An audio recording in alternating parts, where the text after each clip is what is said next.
The Holy Gospel according to John, the 9th chapter.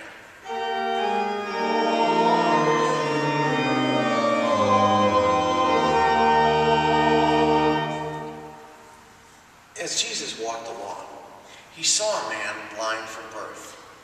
His disciples asked him, "Rabbi, who sinned, this man or his parents, that he was born blind?" Jesus answered, "Neither this man nor his parents sinned. He was born blind so that God's work might be revealed in him. We must work the works of him who sent me while it is day. Night is coming when no one can work. As long as I am in the world, I am the light of the world." When Jesus said this, he spat on the ground and made mud with the saliva, and spread the mud over the man's eyes, saying to him, "Go wash in the pool of Siloam," which means sent. Then the man went, washed, and came back, able to see. The neighbors and those who had seen him before as a beggar began to ask, "Is not this the man who used to sit and beg?" Some were saying, "It is he." Others were saying, "No, but it's someone like him." He kept saying, "I'm the man." But they kept asking him, "Then how were your eyes open?" He answered, "The man called Jesus made mud, spread it on my eyes, and said to me, 'Go to Siloam and wash.' Then I went and washed and received my sight." They said to him, "Where is he?" He said, "I do not know." Now they brought to the Pharisees the man who had been formerly blind. It was the Sabbath day when Jesus made the mud and opened his eyes. And then the Pharisees also began to ask him how he received his sight. He said to them, "He put mud on my eyes. Then I washed. Now I see." Some of the Pharisees says, "This man is not from God. He does not observe the Sabbath." But others said, "How can a man who is a sinner perform such signs?" And they were divided. So they said again to the blind man, "What do you say about him? It was your eyes he opened." He said, "He's a prophet." The Jews did not believe he had been born blind and had received his sight until they called the parents of the man who received his sight and asked them, "Is this your son who you say was born blind? How then does he now see?" His parents answered, "We know that this is our son and that he was born blind, but we do not know how it is that now he sees, nor do we know who opened his eyes. Ask him. He's of age. He will speak for himself." His parents said this because they were afraid. For it had already been agreed that anyone who confessed Jesus to be the Messiah would be put out of the synagogue. Therefore his parents said, "He's of age. Ask him." So for the second time they called the man who had been blind, and they said to him, "Give glory to God. We know that this man is a sinner." He answered, "I do not know whether he is a sinner. One thing I do know, that though I was blind, now I see." They said to him, "What did he do to you? How did he open your eyes?" He answered them, "I have told you already, and you would not listen. Why do you want to hear it again? Do you want to become his disciples?" They reviled at him, saying, "You are his disciples, but we are disciples of Moses. We know that God has spoken to Moses, but as far as this man, we do not know where he comes from." The man answered, "Here's an astonishing thing. You do not know where he comes from, yet he opened my eyes. But we know that God does not listen to sinners, but he does listen to one who worships him and obeys his will. Never since the world began has it been heard that anyone opened the eyes of a person born blind.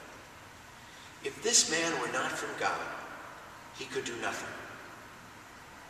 They answered him, "You were born entirely in sin, and are you trying to teach us?" and they drove him out. Jesus heard that they had driven him out, and when they found him, he said, "Do you believe in the Son of Man?" He answered, "And who is he, sir? Tell me, so that I may believe in him." Jesus said to him, "You have seen him, and the one speaking with you is he." The man said, "Lord, I believe," and he worshipped him. Jesus said, "I came into this world for judgment, so that those who do not see may see, and those who do see may become blind." Some of the Pharisees near him heard this and said to him, "Surely we are not blind, are we?" Jesus said to them, "If you were blind, you would not have sinned. But now that you say, 'We see,' your sin remains." The Gospel of the Lord.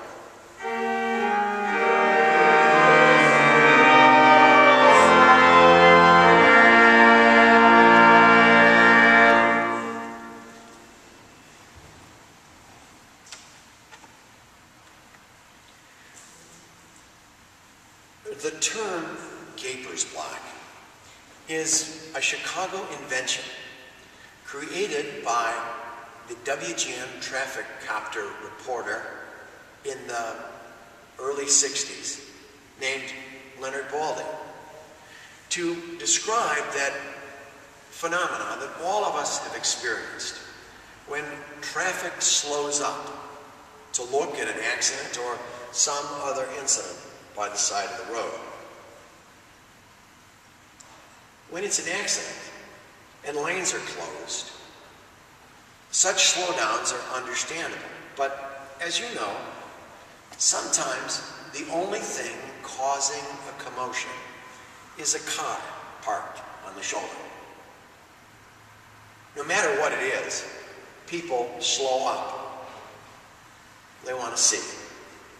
They're not particularly interested in helping, mind you. They're just looking. A Chicago police officer who goes to the same health club as I do, and who grew up in a small town, suggested that in urban settings, people always expect somebody else to help.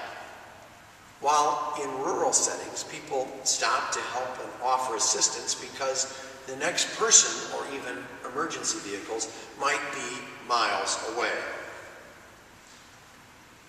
A woman friend of mine, whose grandfather was a firefighter, says that whenever she is caught in a Gaper's Block or is pulling to the side of the road to give way to an ambulance, fire truck, or police car, she always takes that small amount of time to lift up the first responders and the people that they are going to help in prayer. I like that a lot and have adopted it in my life and highly recommend it for yours.